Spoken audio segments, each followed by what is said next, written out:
Uy, alam mo ba, marami kang magagawa sa 26 pesos.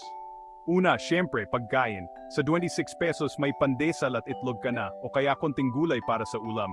Tipid pero busog ka na. Pangalawa, maghanap ka ng mga promo at discount. Minsan kasi, may mga tindahan o fast food na may murang options. Sulit na sulit, di ba? Pangatlo, may mga community pantry na pwede mong puntahan. Dito may libreng pagkain o mga pangunahing kailangan mo. Malaking tulong to.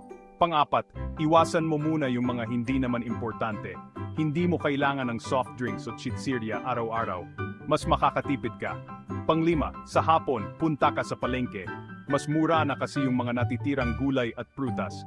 Pwede ka ring makipagpalitan ng gamit o pagkain sa iba. Pang-anim, maghanap ka ng sideline o racket.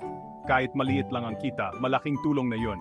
Pwede kang mag-alaga ng bata, maglaglaba o kaya magmasahe. At syempre, huwag mahiyang humingi ng tulong sa mga kaibigan o pamilya. Baka may maibahagi silang pagkain o gamit. Hindi man pang matagalan tong mga tips, pero makakatulong to para makaraos. Para sa mas pangmatagalang solusyon, isipin mo kung paano mo mapapaangat ang kita mo. Kaya mo yan.